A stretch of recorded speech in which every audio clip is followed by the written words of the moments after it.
Olá pessoal, tudo bom? Aqui é o professor Charles Carvalho, professor de Educação Física, em mais um conteúdo prático da nossa disciplina de Educação Física, certo? Chegamos à unidade temática de dança e vamos tratar do objeto de conhecimento, mais especificamente, dança de salão, né? Trazendo um pouco aqui para nossa região, vamos falar sobre o nosso forró e falar um pouco também sobre a quadrilha, né? As festas juninas em si. Bom, gente, tratando um pouco sobre a dança de salão, podemos dizer que a dança de salão ela é toda dança social, toda dança dançada a dois, né? Dançada de casal. É considerada uma dança de salão. E dentre as danças de salão tem os mais variados ritmos, né? Como a salsa, como o tango e também como o forró, que é o nosso objeto de conhecimento, no qual nós iremos trabalhar a seguir. Falando um pouco sobre o contexto histórico da dança de salão, segundo historiadores, a dança de salão, ou seja, as danças de casais, elas se tornaram populares lá no início do século XIX, certo? Embora elas tenham surgido bem antes, elas surgiram lá no século XIV, mas porém só tiveram destaque, se popularizaram mais lá no século XIX, ok? Vamos começar falando um pouco sobre a unidade temática de forró. Vocês podem, os alunos que têm apostila, eles podem acompanhar pelo nosso material. Se não tiver, a gente vai fazer essa videoaula um pouco resumida falando sobre o forró. O forró é uma expressão artística genuinamente nordestina, por ser uma forma de manifestação cultural ampla. O termo forró ele tem diversos significados, certo? Ele pode servir tanto para designar um ritmo musical, como também como estilo de dança, ou até mesmo como nomear a festividade, né, de meio de ano, as festas juninas, né, tidas como forró, que é o seu principal ritmo. Vamos tratar um pouquinho do contexto, de como surgiu o forró. Sua origem tem relação com os bailes populares, que eram realizados lá no final do século XIX. Esses bailes populares eram realizados no final do século XIX e eles recebiam um nome. Eles tinham o nome de forró-bodó, né? Ou também chamavam com outro termo, forró-bodança, e tem um terceiro termo que é o forró-bodão, né? Possui essas três nomenclaturas. Esses bailes poderiam ser chamados de forró-bodó, forró-bodança ou forró-bodão. Naquele tempo, era preciso molhar o piso, né, o local onde os dançarinos, né, os brincantes, eles dançavam, né? O terreno ele era de chão batido e para que não houvesse poeira, né, para evitar, eles molhavam ali o chão. Não havia revestimento, né, cerâmica ou qualquer tipo de piso, né? Era de chão mesmo batido, como eu acabei de falar. As pessoas costumavam dançar arrastando o pé. Daí veio a expressão rasta-pé ou arrasta-pé, né? Daí se veio essa expressão, porque eles dançavam descalço naquele terreno e dançavam arrastando os pés. Também foram encontradas semelhanças entre estilos de dança e a celebração indígena também, né? Encontraram algumas semelhanças com a dança do forró e as celebrações indígenas, onde um dado momento ritualístico os indivíduos arrastam os pés no chão, né? Tem um momento dos rituais indígenas nos quais eles dançam também arrastando seus pés. Então tá aí uma semelhança também entre o forró e as danças indígenas. Há ainda certa influência de ritmos do exterior, né? De ritmos holandeses e também de ritmos portugueses, além das danças de salão europeias. Dando prosseguimento, vamos falar um pouquinho da origem, né, também. O nome forró, da origem do nome forró, da palavra forró. O nome forró ele surgiu várias hipóteses a respeito do nome forró, né? Um historiador e folclorista, Câmara Cascudo, sugere que o termo mais provável ele seja uma derivação do termo forró-bodó, né? Vocês lembram que eu falei que os bailes de antigamente recebiam esse nome forró-bodó? Então, eles pegaram ali aquela primeira parte da palavra forró e deram essa nomenclatura para o ritmo musical, né? Forró. Como mencionado anteriormente, que eu falei. Tal termo, por sua vez, é uma variante do galego-português, do antigo vocabulário forró-bodó, né? Também é uma palavra de origem portuguesa.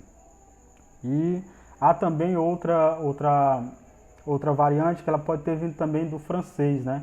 Uma palavra francesa. Então tem essas três variantes a respeito da origem da palavra forró. Entretanto, em determinados momentos, tais eventos, os eventos de forró de antigamente, eram abertos ao público e levavam em seus convites o termo forral, né? O prefixo for-al. E aí a população da região, né, os brasileiros, acabaram juntando as duas palavras e chamando de forró também. Essa é outra hipótese de onde tenha vindo o termo forró. Mas foi apenas, continuando, lá no ano de 1950, que começou a usar de fato o nome forró. Lá na década de 50, no ano de 1950, foi quando de fato o nome forró ele passou-se a ser oficial, né? Se utilizarem o nome forró para aquele ritmo, para aquela dança que era praticada. Pois um ano antes, o cantor Luiz Gonzaga, né, um dos grandes nomes da música brasileira, né, e principalmente do forró, ele gravou a música Forró de Mané Vitor, né, uma das suas canções mais famosas, produzidas em conjunto com Zé Dantas. E lá no ano de 1958, 8 anos depois da gravação dessa primeira música, ele lançou outra música muito famosa, né, que é a música Forró no Escuro. Então são dois grandes sucessos de praticamente do maior nome do forró, que foi Luiz Gonzaga, né? Apesar da popularidade alcançada pelo forró, com o cantor Luiz Gonzaga, com essas músicas que foram lançadas e fizeram bastante sucesso, o que realmente difundiu o estilo musical no Brasil foi a migração nordestina, né? Esse foi um fator preponderante para a popularização do forró em todo o país. Foi a migração nordestina para estados do sul do país, né? A migração, o povo nordestino, o pernambucano, o cearense, o baiano, o maranhense, o piauiense, foram começando a migrar para estados do sul do país, para São Paulo, Rio, Minas, entre outros, né? E, consequentemente, com a migração, esses povos nordestinos, eles levam também parte da sua cultura, né? Os seus gostos musicais, né? O seu estilo de dançar aqui na região. Então isso colaborou muito para a popularização do forró em todo o país, né? Foi outro fator muito importante que contribuiu. E os anos em que se começaram basicamente essa migração foi já lá a partir dos anos de 1960, né? De 60 a 70 começou essa migração em massa do nordestino em busca de melhores condições de vida, em busca de emprego, né? E levaram também essa cultura. Isso se estende também até os dias atuais, né? Acontece muito ainda. Atualmente o forró ele é apreciado em todo o nosso país, né? Em todo o Brasil. E é celebrado no dia 13 de dezembro, né? O dia 13 de dezembro é celebrado o Dia do Forró, que é a data de nascimento do Luiz Gonzaga, né? Sanfoneiro e cantor famoso. Também é celebrado o Dia do Forró. O forró como gênero musical. Vamos falar um pouquinho aqui dessa parte. Forró como gênero musical. Esse estilo musical é popularmente associado a outros gêneros, né? Dentro do próprio forró existe o shot, o chachado e o baião, né? Neles a base instrumental utilizada é a sanfona, né? A sanfona tem como seu instrumento principal do forró. Mas há outros instrumentos também adjacentes, como o triângulo e como a zabumba, né? São três instrumentos bem característicos do forró.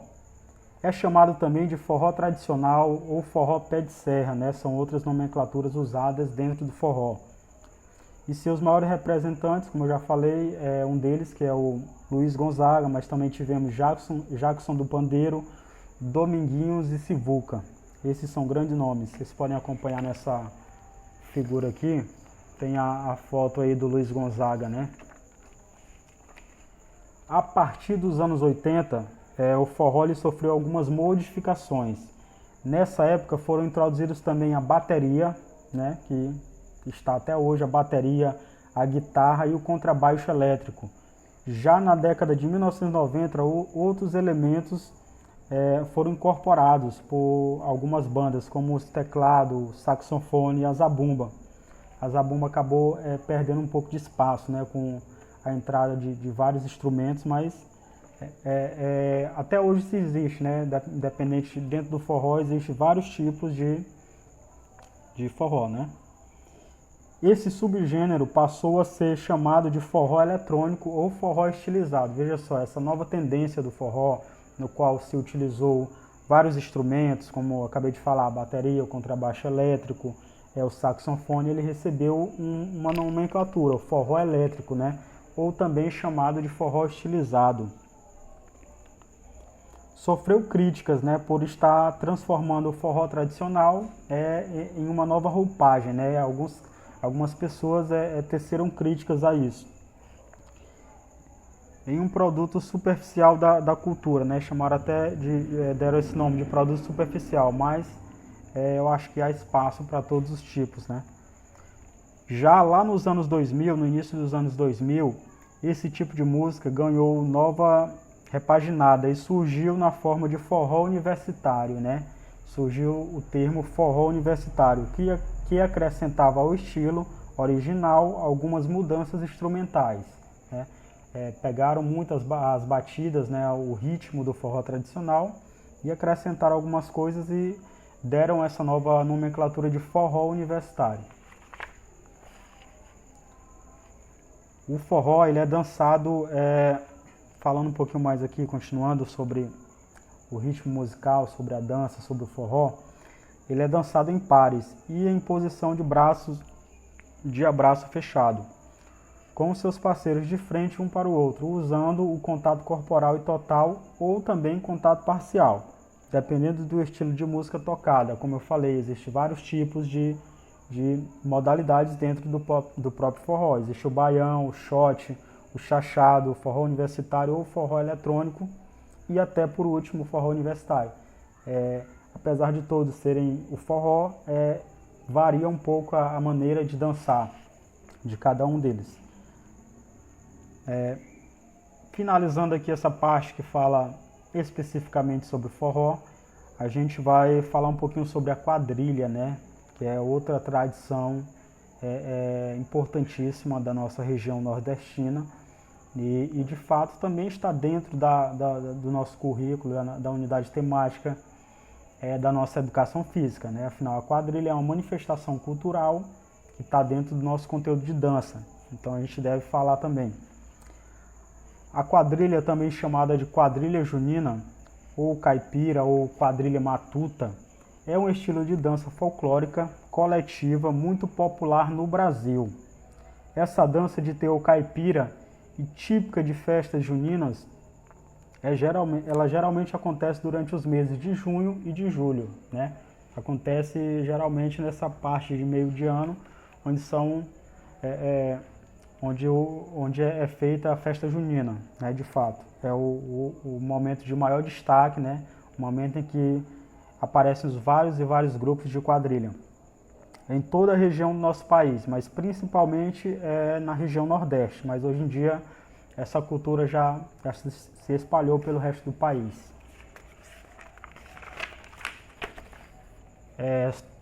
Falando um pouco da origem da quadrilha, a quadrilha ela teve origem de outras danças também, né? De outras danças que vieram do exterior, né? Danças trazidas por colonizadores. A quadrilha teve origem, uma das vertentes, teve origem na Inglaterra, lá no século XVIII, né? Posteriormente ela foi incorporada e adaptada à cultura francesa, né? Tem alguns passos, alguns ritmos de dança que também vêm da cultura francesa, e foi se desenvolvendo em danças de salão na França a partir do século XVIII. Assim, a quadrilha se tornou popular entre os membros da nobreza europeia. Com a sua disseminação em toda a Europa, é claro que lá elas recebiam, né, outra nomenclatura. Lá não, essas danças não eram chamadas de quadrilha, de dança matuta. Quando passou-se a praticar esse tipo de dança aqui no Brasil, aí sim ela recebeu essa nomenclatura de quadrilha junina, de dança matuta. Mas como vocês viram nesse contexto que eu acabei de falar, a quadrilha ela foi trazida por danças estrangeiras, né? Teve um pouco ali das danças inglesas, da dança que veio da França e até de danças holandesas também. Vamos falar um pouquinho sobre as principais características da quadrilha. Conheça os principais elementos que representam as quadrilhas, né? Aqui tem uma foto onde vocês veem as danças, né? Que são separados aí por pares, né? Cada um tem o seu par. E a quadrilha ela é uma dança junina. Ela é a dança junina mais praticada no Brasil. É a quadrilha. A dança junina mais praticada no Brasil é a quadrilha. É uma dança coletiva, bailada em pares, como eu falei anteriormente, e que possui uma coreografia específica e baseada em passos tradicionais, onde um orador, esse orador também é chamado de marcador ou animador de quadrilha, ele proclama versos, né, frases divertidas que determinam os movimentos da dança. Ele pode ou não fazer parte da coreografia, ou seja, esse narrador ele é uma espécie a quadrilha acompanha o que ele fala, né? Ele vai narrar fatos, momentos da dança e os brincantes, né? A quadrilha vai ali acompanhando. E esse narrador, marcador ou animador, ele pode fazer parte da dança ou não, pode estar ali só para narrar mesmo, para animar. Algumas frases muito populares são proferidas por esse narrador, como frases como do tipo, a maioria das pessoas já devem ter participado de algum evento de quadrilha quando criança ou até mesmo quando adolescente, adulto, frases como olha a cobra, é mentira, olha a chuva, já passou, a ponte quebrou, nova ponte, o caminho da roça, né? Essas são frases ditas pelo marcador da quadrilha e nomes de passos que são desenvolvidos ao longo da brincadeira, da dança. Em toda quadrilha tradicional, gente, existe dois personagens importantes, né? Existe o noivo, né, e a noiva. A dança em si representa a realização da festa de casamento. Essa tradição tem como objetivo homenagear Santo Antônio, o santo casamenteiro, né, que é celebrado ali no dia 13 de junho, né, festa junina. Então, se tem toda essa elaboração do noivo, da noiva na dança de quadrilha para homenagear o Santo Antônio. Além do noivo e da noiva, outros personagens tradicionais fazem parte do roteiro da quadrilha, né? Temos também a parte ali onde tem o padre, o pai da noiva, o juiz, o delegado. Então cada quadrilha, né, os brincantes eles usam muito da sua criatividade, né, e vão ali criando diversos fatos, diversas cenas que fazem parte da brincadeira. Vamos falar um pouquinho mais sobre os passos da quadrilha. Na coreografia narrada, destacam-se os seguintes passos da quadrilha: cumprimentos, balancê, passeio pela roça, coroação, casamento e despedida. Esses são alguns passos da quadrilha, claro, tem vários outros, mas esses são alguns dos passos mais famosos. E as vestimentas da quadrilha, por característica, por ser uma dança matuta que representa o sertão, entre outras coisas, o traje de matuto, né? Aqui tem uma foto aqui que retrata um pouco o chapéu de palha, né? As roupas bem coloridas, né? Essa é a roupa tradicional da quadrilha. Uma roupa muito colorida, caipira. Os homens costumam vestir camisa xadrez, usar chapéu de palha e por vezes desenhar bigodes também, né? Aqueles que não possuem bigode, que não é o meu caso, se eu dançasse a quadrilha, né? Não precisava desenhar, já tem. Mas quem não tem, desenha o seu bigode lá, os cavanhaques no rosto. As mulheres, por sua vez, usam vestidos, maquiagens e costumam fazer tranças também, né?